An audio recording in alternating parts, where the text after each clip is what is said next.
Hollywood silver screen presenting killing ground.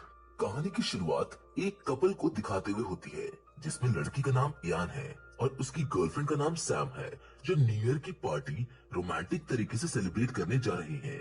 रास्ते में वो एक होटल पर कुछ बियर्स की बोतल खरीदने कार को रोकते हैं। जब सैम कार से उतरती है तब उस पर पास में खड़े एक ट्रक में से एक डॉग उस पर भौंकने लगता है, जिससे सैम डर जाती है। इयान को भी मैप में कुछ भी समझ नहीं आ रहा होता है, इसीलिए वो पास में खड़े उस ट्रक के मालिक जर्मन को बाहर से आता हुआ देख उसके पास एक वाटरफॉल का रास्ता पूछता है, जहाँ पर वो कैंपिंग कर सके।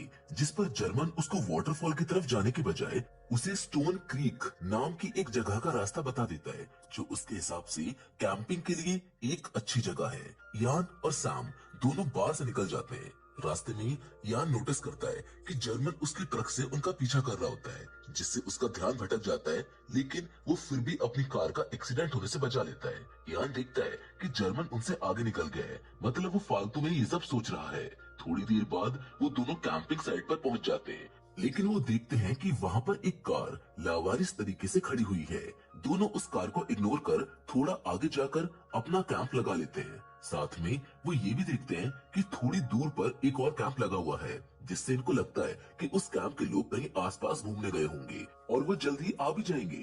इसीलिए अब अपना टेंट लगाने के बाद यान बॉनफायर के लिए लकड़ी इकट्ठा करने निकल जाता है, जहाँ उसको 2-3 साल के बच्चे की टोपी भी मिलती है।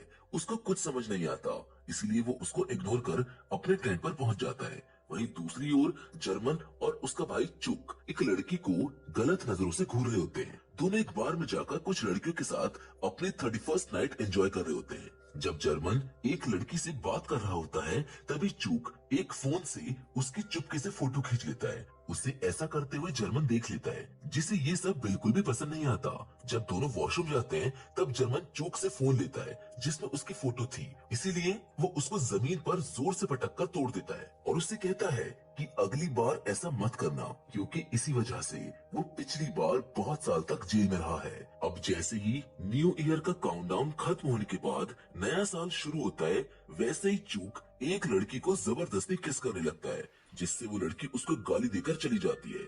उधर जंगलों में रात को जब इयान टॉयलेट करने अपने टेंट से बाहर निकलता है, तब उसको पास के टेंट से कुछ आवाजें आती है।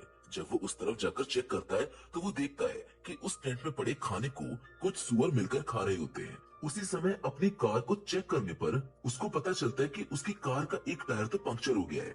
अगली सुबह इयान अपनी कार का टायर चेंज करने लगता है, क्योंकि आज वो लोग अपने घर वापस जा रहे होते हैं। जब सैम अपना सामान समेटकर कार की तरफ जा रही होती है, तभी हम देखते हैं कि एक अनजान छोटी बच्ची सैम का दौड़ दौड़ कर पीछा करने लगती है, जिसे सैम नहीं देख पाती। पर थोड़ी दूर तक पीछा करने के बाद वो बच्ची दौड़ते हुए गिर जाती है।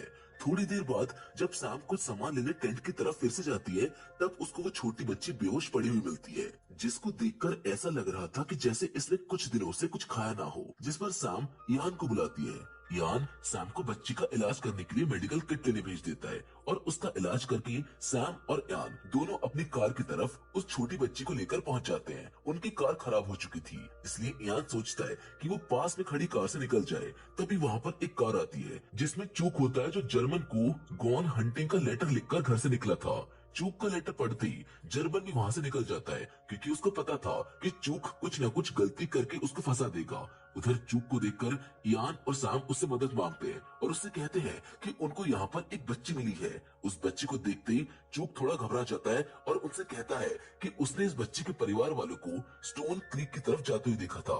चूक उनको बोलता है कि वो उनके साथ इस बच्ची के परिवार वालों को ढूंढने उनके साथ जाएगा। इयान सैम को उस बच्ची के साथ उसकी कार में छोड़कर स्टोन क्रीक की तरफ निकल जाता है। चूक अपनी कार से गन में निकाल लेता है और इयान को बताता है कि वो असल में पिग हंटर है। चूक इयान को स्टोन क्रीक की तरफ ले जाता है, लेकिन वहाँ पर पहुँचते ही दोनों को कुछ लाशें पड़ी हुई मिलती हैं, जिसको देखकर इयान का दिल दहल जाता है। फिर इस मूवी में हमको 3 दिन पहले का सीन दिखाया जाता है, जहाँ पर एक फैमिली जिसका नाम वॉस बीकर फैमिली है, जिसमें हस्बैंड का नाम रॉबर्ट है और उसकी वाइफ का नाम मार्गरेट होता है, जिनके 2 बच्चे होते हैं, जिनमें से 16 साल की लड़की एमिली और 2-3 साल की छोटी बच्ची ओली, जिसको हमने सैम के पीछे भागते हुए देखा था। ये फैमिली भी सैम और इयान की तरह वाटरफॉल नाम की एक जगह पर कैंपिंग करने आए हुए थे।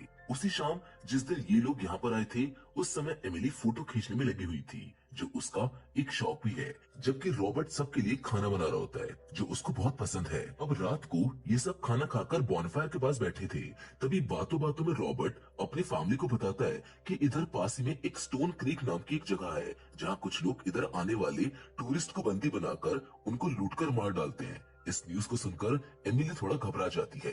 अपनी बेटी को घबराया हुआ देखकर रॉबर्ट उसे कहता है कि वो मजाक कर रहा था। अब थोड़ी देर बाद सब लोग मजे मस्ती कर सोने चले जाते हैं और अगले दिन रॉबर्ट और मार्गरेट ऑली को साथ लेकर पास में ही ट्रैकिंग करने निकल जाते हैं। जाने से पहले सब लोग साथ मिलकर पूरी फैमिली की कुछ फोटोज भी खींचते हैं। एमिली उनके साथ नहीं जाती क्योंकि उसको ट्रैकिंग करना पसंद नहीं था। थोड़ी देर बाद जब एमिली अपना फोन चला रही होती है, तभी उसको पीछे की झाड़ियों से कुछ अजीब सी आवाजें आने लगती है, जिससे डर के एमिली अपनी कार में जाकर सो जाती है। कुछ समय बाद ही वहाँ पर एक ट्रक में दो लोग पहुँचते हैं, जो कोई और नहीं बल्कि जर्मन और चूकी होते हैं। उनके साथ एक पिंजरे में उनका खतरनाक डॉग बेंजो भी होता है। चूक अपने ट्रक से बाहर निकलकर सामने वाली कार को चेक करने लगता है, जिसमें एमिली होती है, जो उसको दिख जाती है।